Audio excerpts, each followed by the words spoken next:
Welcome to ABC campus. हमारा subject है CAF 3 business law. इसमें हम चैप्टर नंबर 6 कर रहे हैं, discharge of a contract and remedies for breach of contract, जिसमें हमारा आज का कंटेंट है discharge of a contract by consent और agreement and by operation of law. ये कंटेंट हमने आई कैप स्टडी टेक्स्ट 2020 से लिया है and I am your facilitator Kashif Adeel. So discharge by agreement और बाय कॉन्सेंट। डिस्चार्ज जिस तरह हमने डिस्कस किया था कि कॉन्ट्रैक्ट जब एंड हो जाता है और पार्टीज़ का कॉन्ट्रैक्चुअल रिलेशन ख़त्म हो जाता है तो उसे डिस्चार्ज ऑफ कॉन्ट्रैक्ट कहते हैं। तो एक एग्रीमेंट करके कॉन्ट्रैक्ट को डिस्चार्ज करना या पार्टीज़ आपस में रजामंदी से कॉन्ट्रैक्ट को डिस्चार्ज करने को डिस्चार्ज बाय एग्रीमेंट और बाय कॉन्सेंट कहा जाता है। The rights and obligations created by an agreement can be discharge without being performed through formation of another agreement between the parties, due to which the rights and obligations in the original agreement comes to an end। तो एक नया contract एक किस्म का कर लिया जाता है जिसमें जो पुराना एग्रीमेंट होता है, ओरिजिनल एग्रीमेंट होता है, उसके कॉन्ट्रैक्चुअल रिलेशंस एंड हो जाते हैं। So a contract can be discharge by mutual agreement, यानी एक पार्टी की मर्जी से नहीं, हमेशा दोनों पार्टीज का एग्रीमेंट होना चाहिए, दोनों की कॉन्सेंट होनी चाहिए, तो म्यूचुअल। इसके जो डिफरेंट वेज हैं उसमें पहला वे है नोवेशन। नोवेशन का लफ्जी मतलब तो ये होता है कि पुराने कॉन्ट्रैक्ट की जगह एक नया कॉन्ट्रैक्ट ले आना। तो न्यू कॉन्ट्रैक्ट बना लेने को और पुराने को ख़त्म करने को नोवेशन कहते हैं। Novation means the substitution of new contract for an old one. The new agreement extinguishes the rights and obligation that were in effect under the old agreement. A novation ordinarily arises when a new individual assumes, तो ज़्यादातर तो ordinarily not always, जब एक नई party involve हो जाती है, assumes an obligation to पे that was incurred by the original party. तो ओरिजिनल पार्टी की जगह एक न्यू इंडिविजुअल आ जाए तो तब भी हम नोवेशन बोलेंगे। In the case of a novation the original debtor is totally release from the obligation which is transferred to someone else. The nature of the transaction is dependent upon the agreement between the parties. A novation also takes place. अब ये parties का change है तो वो भी novation है।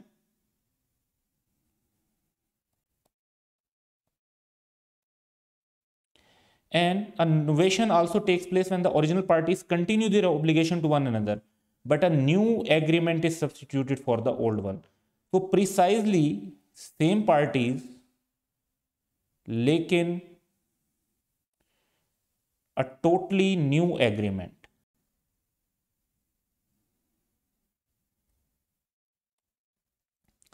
तो तब भी नोवेशन होगा। नोवेशन को अल्ट्रेशन से आपने इस तरीके से डिस्टिंग्विश करना है कि अल्ट्रेशन में कोई एक टर्म या दो टर्म्स चेंज हो रही होंगी, जबकि नोवेशन में ऑल टुगेदर टोटल कॉन्ट्रैक्ट और एग्रीमेंट ही पार्टीज चेंज करने को फोकस कर रही होती हैं।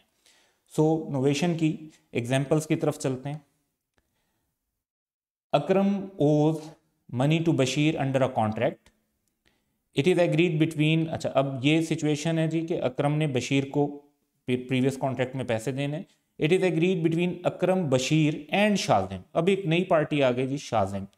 That Bashir shall now accept Shajim has his debtor, यानी अकरम जो है वो इस कॉन्ट्रैक्ट में से निकल जाएगा और उसकी जगह शाजिम उसकी जगह डेटर के तौर पर आ जाएगा instead of Akram.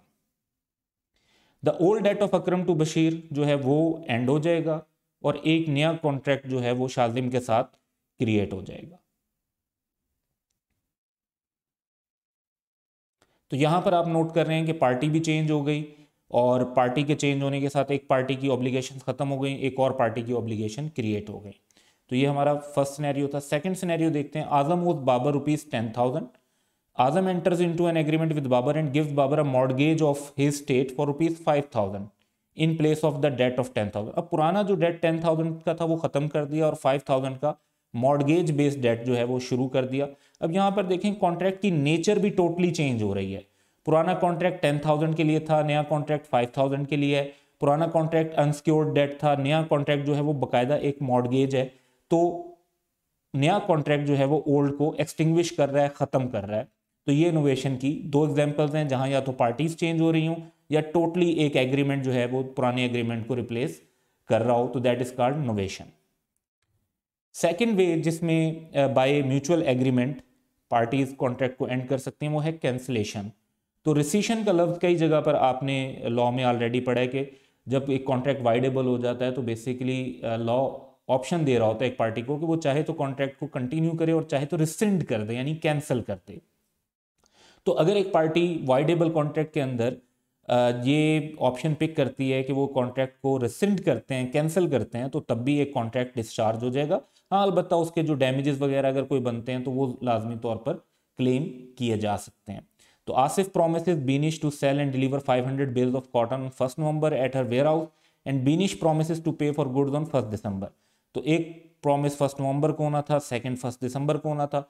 Asif does not supply the goods, तो अब यहाँ पर जो है एक पार्टी की तरफ से परफॉर्मेंस नहीं हुई तो दूसरी पार्टी जो है वो उस पर परफॉर्मेंस के लिए भी केस कर सकती है, और दूसरा ये हो सकता है कि वो उसको कैंसिल कर देगी। अगर उसने परफॉर्म नहीं किया तो हमें भी परफॉर्म करने की ज़रूरत नहीं है। तो contract discharge by rescission and need not be perform by Beenish as well, और इसमें राइट टू क्लेम डैमेजेस हो सकता है क्योंकि जो आसिफ की तरफ से डिफॉल्ट था तो बीनिश में claim amount from Asif.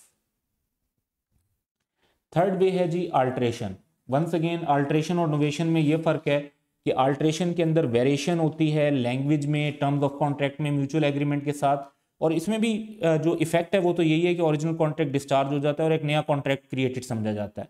Parties same रहती हैं, और अमूमन इसके अंदर जो कॉन्सेप्ट ये होता है कि nature of main contract change नहीं हो रही होती, जो चेंज होता है वो किसी एक आध टर्म में होता है, ओवरऑल कॉन्ट्रैक्ट जो है वो सिमिलर वे में ही परफॉर्म हो रहा होता है। तो alteration means variation made in the language और terms of contract with mutual agreement. तो इसमें ओरिजिनल कॉन्ट्रैक्ट डिस्चार्ज हो जाएगा, नया क्रिएटेड समझा जाएगा, और पार्टीज जो हैं वो सेम रहती हैं। तो Zahid promises to sell and deliver 500 bales of cotton on 1st November and Yasir promises to pay for goods on 1st December. So afterwards Zahid and Yasir mutually decide that the goods shall be delivered in 5 equal installment। अब देखें बाकी सब कुछ same है, 500 bells पहले भी थी अब भी हैं, पहले भी जो है डेट 1st नवंबर से बात शुरू होनी थी और 1st दिसंबर को पेमेंट होनी थी, अब भी ऐसे ही होना है। ओनली डिफरेंस इज दैट के पहले 1 गो में सारी डिलीवरी होनी थी, अब उसको 5 इक्वल इंस्टॉलमेंट में उन्होंने डिसाइड कर लिया। तो ओनली 1 टर्म हैज चेंज, और यहाँ पे ओरिजिनल कॉन्ट्रैक्ट जो है वो डिस्चार्ज कंसीडर होगा, और न्यू कॉन्ट्रैक्ट यानी अब डिलीवरी 5 इक्वल इंस्टॉलमेंट्स के अंदर ही होनी होगी। सो ओरिजिनल कॉन्ट्रैक्ट जो है वो एक न्यू कॉन्ट्रैक्ट में कह लें कि जी चेंज हो जाएगा, और ओनली अल्ट्रेशन जो थी वो मैनर ऑफ डिलीवरी थी। तो इसे नोवेशन नहीं कहा जाएगा, इसको अल्ट्रेशन कहा जाएगा, क्योंकि इसमें all together total contract change नहीं हुआ और पार्टीज भी कॉन्ट्रैक्ट में चेंज नहीं हुई। रिमिशन, रिमिशन मींस होता है कि जी कम अमाउंट को एक्सेप्ट करना। तो अगर किसी से आपने 10,000 लेने थे और आप सिर्फ 8,000 लेकर उसे कहते हैं ठीक है जी सेटल हो गया, फुल एंड फाइनल सेटलमेंट हो गई, तो ये रिमिशन कहलाती है, और इसमें बाकी जो 2,000 का कॉन्ट्रैक्ट था वो भी डिस्चार्ज हो जाता है। तो 10,000 की पेमेंट लेनी थी, 8,000 रिसीव किया, तो 8,000 की ऑब्लिगेशन तो पेमेंट से खत्म हो गई। बाकी 2,000 भी अगर आप उसे माफ कर रहे हैं, फुल एंड फाइनल सेटलमेंट कर रहे हैं, तो या डिस्काउंट के तौर पर उसे खत्म कर रहे हैं, तो दैट इज कॉल्ड रिमिशन, और वो भी ऑब्लिगेशन एंड हो जाएगी।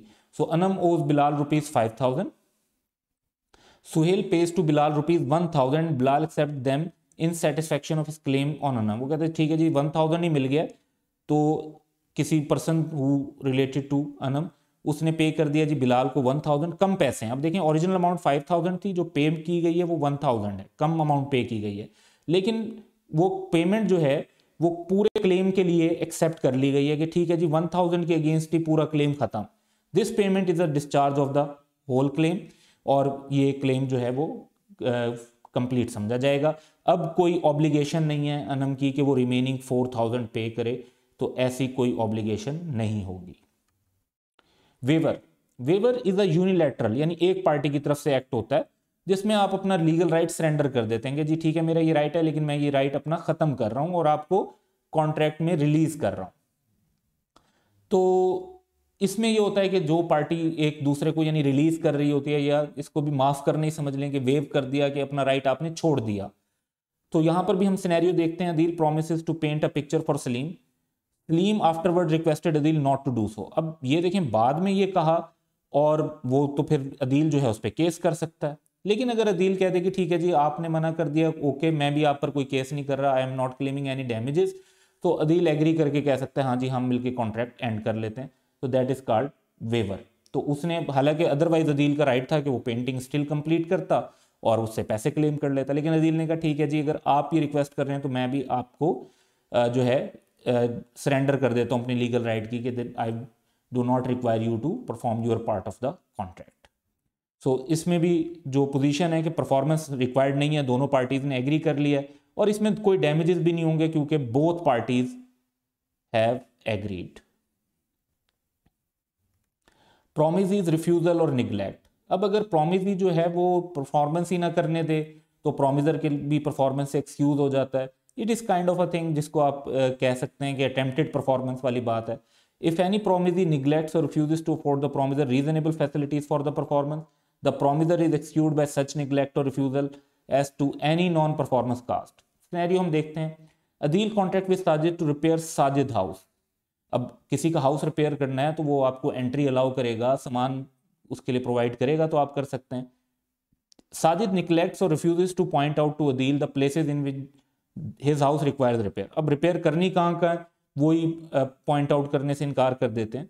तो जो सेकंड पार्टी है, Adeel is excuse for non performance, अब उसे परफॉर्म करने की जरूरत नहीं है, कॉन्ट्रैक्ट डिस्चार्ज हो जाएगा और वो उसके बहरहाल डैमेजेस क्लेम कर सकता है जो साजिद की नॉन परफॉर्मेंस की वजह से उसको कॉज हुए। तो ये हमारे पॉइंट्स थे जिनका ताल्लुक था discharge of a contract bye agreement और कॉन्सेंट। और अब हम वो सिनेरियो देखेंगे जिनमें को हम कहते हैं discharge by operation of law. तो ऑपरेशन ऑफ लॉ यानी जहां पर लॉ इंटरफेयर करता है, लॉ एक चीज इंपोज करता है कि ये इस सिचुएशन में ऐसे ही होगा, पार्टीज बेशक फिर चाहें या ना चाहें फिर लॉ का रूल अप्लाई होता है। तो उसमें से पहला सिनेरियो हमारे पास है death. On the death of promisor a contract involving the personal skill और एबिलिटी इज डिस्चार्ज। जहां पर्सनल स्किल और एबिलिटी इन्वॉल्व ना हो तो वहां पर तो लीगल रिप्रेजेंटेटिव को पास ऑन हो जाता है, लेकिन अगर पर्सनल स्किल होगी तो फिर डिस्चार्ज हो जाएगा। तो यहां पर भी हम एक सिनेरियो देखते हैं, Ahmad an artist promises to paint a picture for Bilal by June 22 for ₹1 lakh. Ahmad dies before completing the picture. अब आर्टिस्ट ने जो काम करना था वो कोई और तो नहीं करेगा, तो ये पर्सनल स्किल इन्वॉल्व थी। Here it is a contract involving personal skill and death of Ahmad. On death of Ahmad, the contract will be discharged. तो ये by death जो है डिस्चार्ज हो जाएगा क्योंकि पर्सनल स्किल इस कॉन्ट्रैक्ट के अंदर इन्वॉल्व हो रही थी। सेकंड सिनेरियो इसमें है इंसॉल्वेंसी का। इंसॉल्वेंसी का मतलब होता है कि एक पर्सन जो है उसकी लाइबिलिटीज ज्यादा हो जाती हैं उसके एसेट से, तो वो अपने क्रेडिटर्स को फुल पेमेंट नहीं कर पा रहा होता, तो वो कोर्ट में एक एप्लीकेशन देता है कि जी मुझे इंसॉल्वेंट डिक्लेयर कर दिया जाए, एडजज कर दिया जाए कि मैं इंसॉल्वेंट हूँ, वाकई मैं फ्रॉड नहीं कर रहा हूँ, मेरी वाकई लाइबिलिटीज ज़्यादा हैं और एसेट्स कम है। फिर कोर्ट जो है एक ऑफिशियल असाइनी को जो है ना अपॉइंट करती है और सारे एसेट उस शख्स के उस ऑफिशियल असाइनी को दे दिए जाते हैं। ऑफिशियल असाइनी उन एसेट्स को सेल करके डिस्पोज ऑफ करता है और डिस्पोज ऑफ करने के बाद क्रेडिटर्स को जितनी पेमेंट की जा सकती है वो करता है और बाकी नुकसान कुछ क्रेडिटर्स को बर्दाश्त करना पड़ सकता है। फिर ऑफिशियल असाइनी अपनी रिपोर्ट जमा करवाता है कोर्ट में और कोर्ट फिर केस को फाइनलाइज करते हुए उसको इंसॉल्वेंट को डिस्चार्ज करती है, जिसके बाद उसके जीरो एसेट और जीरो लाइबिलिटीज होते हैं। तो जब तक उसकी इंसॉल्वेंसी की प्रोसीडिंग चल रही होती है ना उस पर केस हो सकता है, ना उस पर केस किया जा सकता है, ना ही वो कोई कॉन्ट्रैक्ट कर सकता है, ना उससे कोई परफॉर्मेंस डिमांड की जा सकती है। तो इंसॉल्वेंसी एक ऐसी सिचुएशन है, तो इंसॉल्वेंसी को समझना बहुत जरूरी है सारे पॉइंट को समझने के लिए। When a person's debts exceed his asset, he is adjudged insolvent and his property stand vested in official receiver और ऑफिशियल असाइनी जिसे कोर्ट अपॉइंट करती है। तो फिर उसकी प्रॉपर्टी जो है ना उसके पास नहीं रहती, ऑफिशियल रिसीवर के पास चली जाती है। ऐसा पर्सन कॉन्ट्रैक्ट नहीं कर सकता, केस नहीं कर सकता, केस हो भी नहीं सकता। तो जब भी किसी शख्स को डिक्लेयर किया जाता है इंसॉल्वेंट तो उसकी तमाम लाइबिलिटीज डिस्चार्ज हो जाती हैं उसकी एडजुडिकेशन से पहले वाली, तो उसकी कोई उसके ऊपर ऑब्लिगेशन नहीं होती, उसकी ऑब्लिगेशन खत्म हो जाती है। फिर जो कुछ भी जितना भी क्लेम हो सकता है वो ऑफिशियल असाइनी से हो सकता है, वो फिर इंसॉल्वेंसी प्रोसीडिंग के मुताबिक होता है। तो यहाँ पर हम सिनेरियो देखते हैं, Aslam took a loan from Burhan amounting to ₹1 million payable in June 2013। On March 2013, अब जून में पैसे लेने मार्च में क्या हुआ, Aslam was declared as insolvent by relevant court after the order of adjudication is discharge from his liabilities as the amount will be paid by official assignee. अब असलम की liability नहीं है, अब जो भी पैसे बुरहान को क्लेम करने होंगे वो ऑफिशियल असाइनी ऑफ असलम से क्लेम करने होंगे। थर्ड है जी मटीरियल अल्टरेशन। अगर एक पार्टी दूसरे की इजाज़त के बगैर कॉन्ट्रैक्ट की टर्म्स में कोई मटेरियल अल्ट्रेशन कर दे, मेजर सिग्निफिकेंट चेंज कर दे उसको, तो फिर पार्टी जो है उसके लिए लायबल नहीं रहती। जिस तरह से अगर आप किसी को 10,000 रुपये का चेक देते हैं और वो उसको फोर्ज करके 10,000 की फिगर को 10 लाख कर लेता है, तो आप उस कॉन्ट्रैक्ट में उस चेक के लिए लायबल ही नहीं है, अगर ये प्रूव हो जाता है कि उसने चेक के अंदर मटेरियल अल्ट्रेशन की थी। A contract is discharged if the terms of contract are materially altered without getting prior consent of parties. Material alteration वो होती है जिसमें legal identity of the contract change हो जाए, character of the contract change हो जाए, rights और liabilities of the parties change हो जाए। हाँ, बहरहाल अगर पार्टीज कॉन्सेंट के साथ कोई चेंज करती हैं तो उसे फिर मटीरियल अल्ट्रेशन नहीं समझा जाता, या फिर जो है बाजुकात एक ऐसी चेंज होता है कि स्पेलिंग की मिस्टेक थी, सिर्फ उसको करेक्ट कर दिया, तो उससे किसी नेचर ऑफ कॉन्ट्रैक्ट चेंज नहीं हुई, लीगल आइडेंटिटी चेंज नहीं हुई, पार्टीज के राइट्स एंड लाइबिलिटीज चेंज नहीं हुए, सिर्फ एक करेक्शन हुई है, तो वो भी कोई प्रॉब्लम नहीं है। So an alteration which is not material or which is made after getting prior consent does not affect the validity of contract, यानी उस सिचुएशन में तो कॉन्ट्रैक्ट वैलिड ही रहेगा। अब यहाँ पर हम एक सिनेरियो देखते हैं जी। अभी क्योंकि हमने निगोशिएबल इंस्ट्रूमेंट नहीं पढ़े, तो प्रॉमिसरी नोट को आप एक किस्म का चेक समझ लें। वैसे तो प्रॉमिसरी नोट और चेक में डिफरेंस होता है, 3 टाइप के निगोशिएबल इंस्ट्रूमेंट होते हैं, promissory note, bill of exchange and cheque. लेकिन फॉर द टाइम बीइंग आप इसको प्रो नोट को एक चेक टाइप समझ लें। प्रो नोट में ये होता है कि एक पार्टी प्रॉमिस करती है कि वो इतनी अमाउंट पेमेंट करेगी, और वो ये एक इन्फोर्सेबल प्रॉमिस होता है। सो हम सिनेरियो देखते हैं जी। Anam gives the promissory note amounting to ₹50,000 to Bilal, payable on August 16, 2013. Bilal subsequently endorses the same note in favor of Suhail after altering the date from August 16 to August 23. अब बिलाल ने आगे सुहेल को जो है ना प्रॉमिसरी नोट दिया, लेकिन उसमें मटेरियल अल्ट्रेशन कर दी, डेट चेंज कर दी।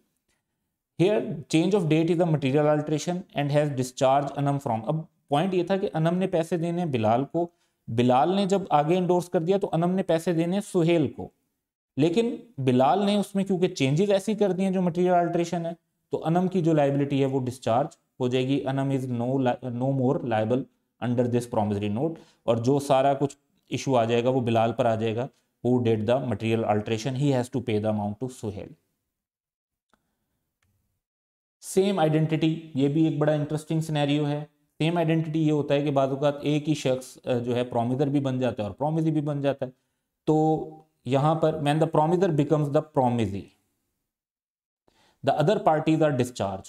तो जो बाकी पार्टीज हैं वो डिस्चार्ज हो जाती हैं, और अपने आप से जो है ना क्या लेना, जब एक क्रेडिटर खुद डेटर बन जाए अपना ही, तो खुद के ही पैसे देने हैं, खुद से पैसे लेने हैं, तो उसके अंदर तो कोई इंपैक्ट नहीं होगा। इसे निगोशिएशन बैक भी कहते हैं, इसे जो है सेम लोन में क्रेडिटर डेटर बनना भी कहते हैं, और प्रॉमिसर बिकमिंग द प्रॉमिसी भी कहते हैं। तो यहाँ इस एग्जाम्पल से हम इसको अंडरस्टैंड करने की कोशिश करेंगे। तो आजम gives a promissory note to Babar. Babar endorses the note in favor of Sarfraz, who in turn endorses in favor of Azam. अब देखें ना, आजम ने बाबर के पैसे देने थे, उसने उसको प्रॉमिसरी नोट दिया। बाबर ने सरफराज के देने थे, उन्होंने उसको दे दिया। सरफराज ने आजम के देने थे, उन्होंने उसको दे दिया। अब यहां पर देखें कि जिसने पेमेंट करनी है उस नोट पर वो भी आजम है, और जिसको पेमेंट मिलनी है वो भी आजम है। तो यहां पर आजम प्रॉमिसर भी है और प्रॉमिसी भी है, तो बाबर की लायबिलिटी भी डिस्चार्ज हो जाएगी, सरफराज की लायबिलिटी भी डिस्चार्ज हो जाएगी, और आजम ने तो खुद के पैसे देने और खुद से पैसे लेने हैं। तो यहाँ पे इस पोजीशन पर आकर एक कॉन्ट्रैक्ट डिस्चार्ज हो जाएगा बिकॉज ऑफ सेम आइडेंटिटी। तो ये 4 पॉइंट्स थे जी discharge of a contract by operation of law के। तो that's all for today, have a good day.